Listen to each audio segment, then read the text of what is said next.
Hi students, I am at one of our fire stations in Ferndale and I am so excited to go and meet a firefighter and hopefully get a nice tour of the fire station. I have all of your questions ready to go and I'm going to be trying to ask the firefighter as many as I can while he is able to hang out with me. So come on, let's go. Wow, look, there's a fire truck right now.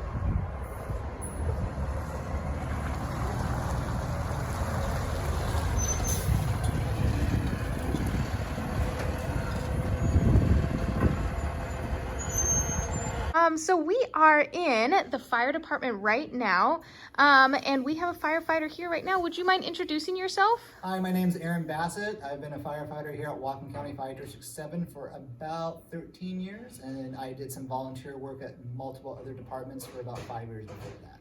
Wow, that is so amazing. Can you tell us about maybe some things that you've helped with before? I know that some of my students were asking how many fires you have actually gotten to help put out. I can't really give you an exact number of how many fires I've helped put out. We tend to put out per shift probably about, I'd say 10 to 15 real good sized fires per year. So you just kind of add that on to the 10 years that I've done it or something like that. I know one of the other questions is what do we do for non-fires? 90% of the stuff that we do, 90% of our work here is actually what we call EMS, which is emergency medical services. So just this morning when your teacher was gonna come over, unfortunately we were all gone because we had somebody call us that was having trouble breathing. So we went there and we helped him out and then we took him to the hospital. And that's actually the majority of our job. Unfortunately, fighting fires, which is the best part of our job, I think, but we only do that a small percentage of the time. Nice. So that actually goes straight into some of our other questions that we had of what are some other non-fire emergencies that you help with. So it sounds like you help with medical emergencies, but are there some other things that you help with as well? Yes, there is. We'll do fire alarms. So if your smoke detector goes off at home and you don't know why, we'll get called and we'll come there and we'll do a walkthrough and we'll try to figure out what's going on. Sometimes your detector has bad batteries, or sometimes you might have a candle smoking somewhere you didn't know about.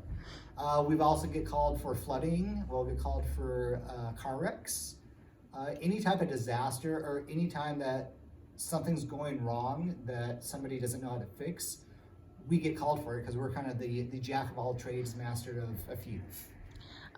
Just another question. Are you guys all paramedics as well? We've been learning about EMTs a lot with our community helpers. No, not all of us are paramedics. We have, District 7 has a goodly amount of medics. We actually run a paramedic unit, and they are stationed probably about 5 or 6 miles away from here.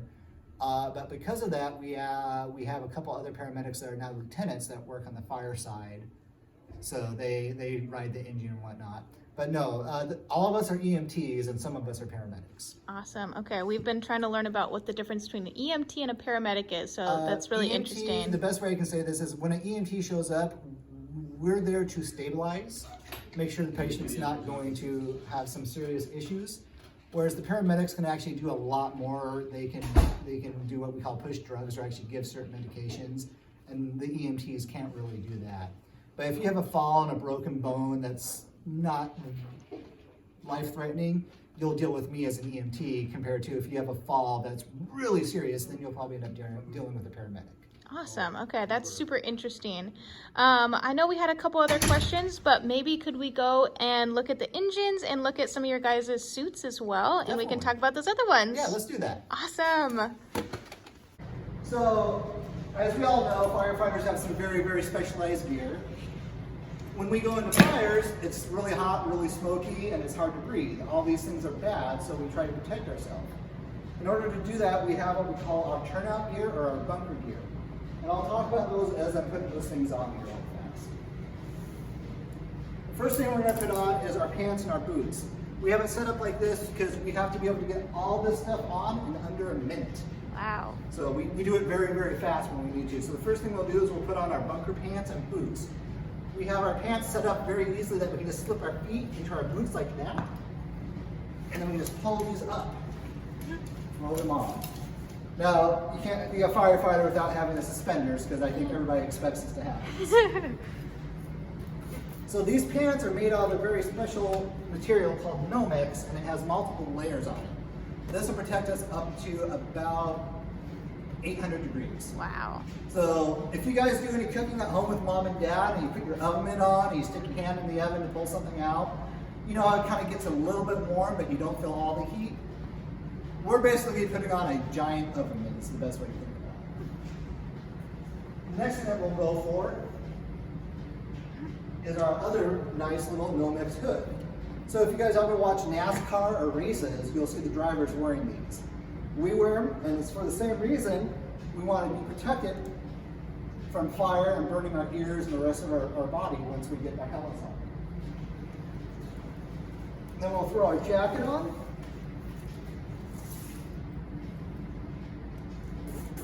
And zip it up. Now, usually with younger kids, I ask them if they're scared of me by now, because, you know, to someone that's in kindergarten, it's a little frightening.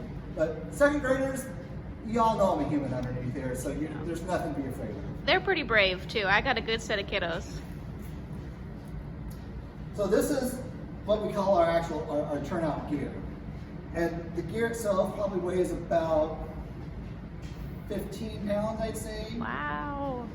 But in order for us to go to the fire and be able to do work and be able to see and operate and move, we have to put on what we call an SCBA, which stands for a self-contained breathing apparatus. Now this thing probably weighs about 40 pounds. That's about as much as you guys weigh. He just put on one of you as a backpack.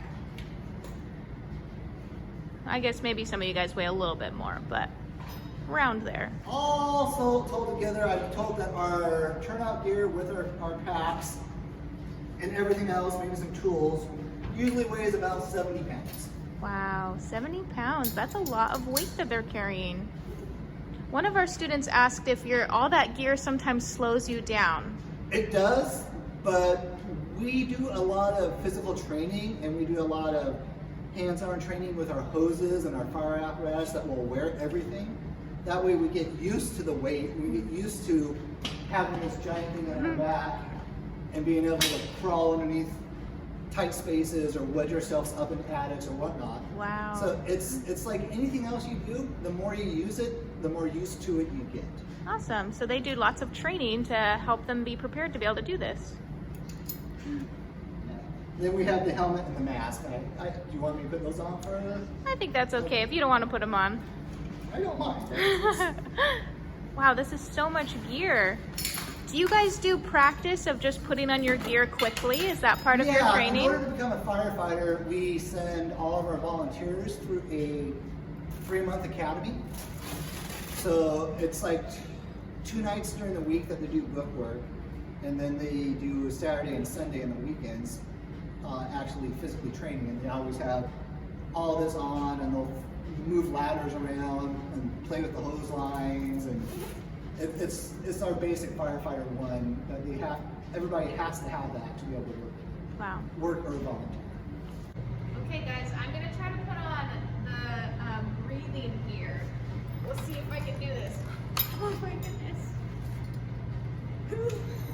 Oh, it's quite heavy. Oh. Okay guys, now I have to teach like this, right? Yep. Oh. Okay, I got it on. Now I'm ready to go run a mile, right? So each fire department you go to is going to have a different set of what we call apparatus or vehicles, depending on what and where their station is. Here at Station 43, we have a total of 4 rigs here. We have our ambulance right here. Nice. We have our fire engine right next to it. And all the way over here, we have what we call our water tender, which is nothing but a giant water truck that we use to haul water around. Oh, that answers one of our questions. One of our students was asking where all the water comes from. Well, if we go to a place that doesn't have a fire hydrant, that's where the water comes from. Nice. But most places, if you look over there, you'll see the fire hydrant sitting right there, and we can hook the big, actual big engine yellow straight fire up into it, and that's where the water comes from. Awesome. Our engine actually has 750 gallons of water sitting on it, and that vehicle right there has 2,100 gallons Wow. of water sitting on it. So depending on what the emergency is, really depends on which one of these we take. Nice. We'll come and show you the fire engine first because that's the funnest one to use. So this is our fire engine. We use this for car wrecks, fires, some flooding, if there's a power line down. This is kind of our jack of all trades vehicle that we take out. It can fit a total of 6 firefighters. Has 6 breathing apparatus on there for us. Has a bunch of different hoses. We have what we call 3 pre-connects, which are lines that are actually hooked up to the engine that we can just go ahead and grab and put water through just for really, really fast deployment. So we have hoses here. We have a variety of different tools on here. As we walk by, I'm just going to start opening up compartments and kind of letting you take a look in and see what there is. Is it light enough in here for you? Yeah, this is great. This is our engineer's compartment. This is where we keep all of our small tools that we just need to use to make the connections, to make the pumper run. If you look right here, all these switches and gauges are what we use to move the water from the truck to whatever hose line that we're using. Right here is just another quick little storage compartment. We have some tarps, we have one of our breathing apparatuses, and then we actually have a fire extinguisher. Nice. The further back you go, the fancier and funner these compartments get. This is kind of our vehicle extrication, or if you have a car wreck and you're trapped, this is kind of one of the compartments we'll go to. We have wood that we use to block up things for stability. We have a jack that we can lift your vehicle with. We have a generator to give us power and light. And then we have different things that do environmental cleanup with.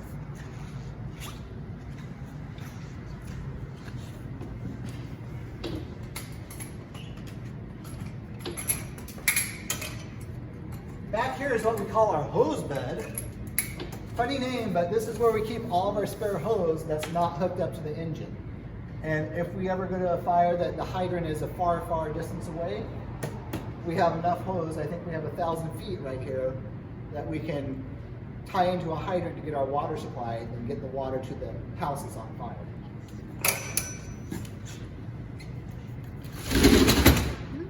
We have more hose here, and then we have a chainsaw and a big concrete / steel cutting saw back here.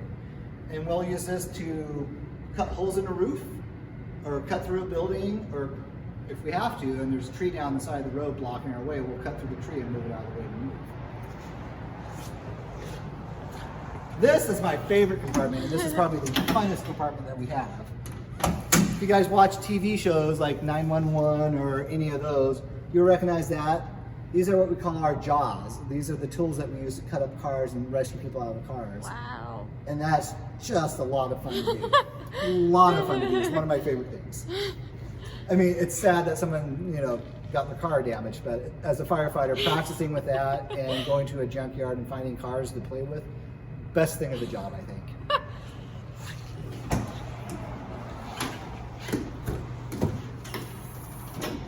This is kind of a fun little compartment. This is all of our hand tools. So that we have our axes, we have what we call the Halligan, which is what we'll use to break into doors. Wow. And we have even more stuff back here. So as you can tell, that we just carry a variety of stuff on our rigs. And we want to have something that, no matter what the emergency is, hopefully we'll be able to start trying to fix it. We won't be able to fix it completely, but at least we can get ourselves on the right road to continue on.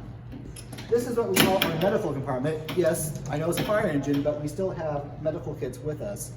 Because if we show up on a call or a scene, we can go ahead and start treating the patient and trying to, like I said, make the problem better before a paramedic or another ambulance shows up and can actually treat the patient better than we do. You guys are probably wanting to look at here because everybody wants to look actually inside the fire truck.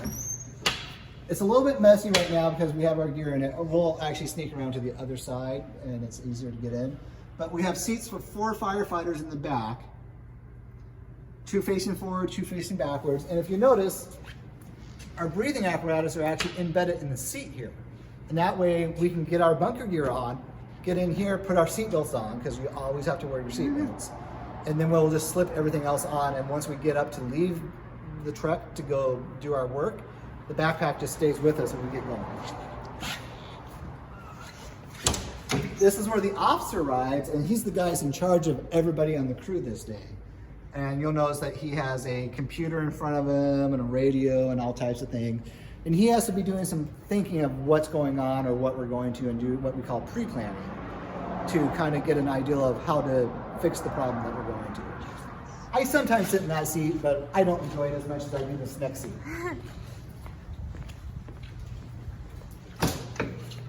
This is where the driver sits, and this is probably the best seat in the house, in my opinion.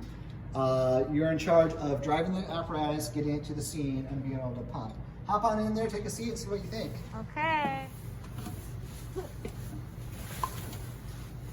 Hey guys, I might have to switch my career. Maybe I'll be a firefighter now. This is pretty exciting. You're up super high so you can see really well and see all the way around, and you definitely feel pretty powerful and in control up here. Well, if you want, you can reach down there, and there is a switch right here. If you flip that over, and then if you look above you, there's a row of switches. On the far left, it says Emergency Master. Do you see that? Go ahead and hit that. Oh no! And look at that. Your teacher has managed to turn all the emergency fire lights on. This is so exciting, guys. I'm so glad that I get to do this with you.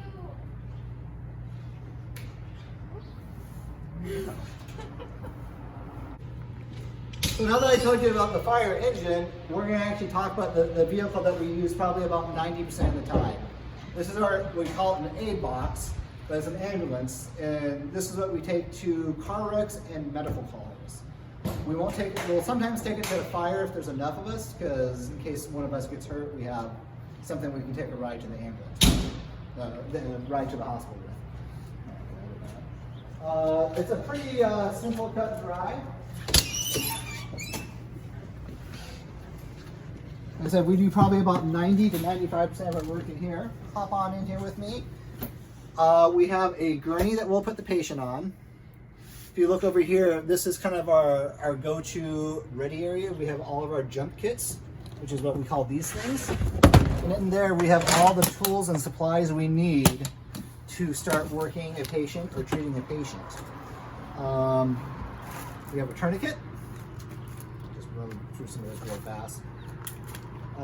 We have what we call a SaO2 monitor, which tells you how much oxygen your blood is carrying. We have a stigiometer, which most people just call a blood pressure cuff, and a stethoscope.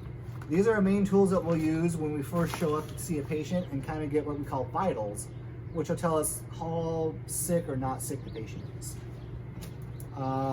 So we have that, and then we have another yellow kit that has all of our airway stuff, which is stuff to help you breathe. And some Narcan and some epinephrine, which is used to treat different issues. We have an oxygen bottle, and we have right here is a very expensive piece of equipment. This is a portable EKG machine.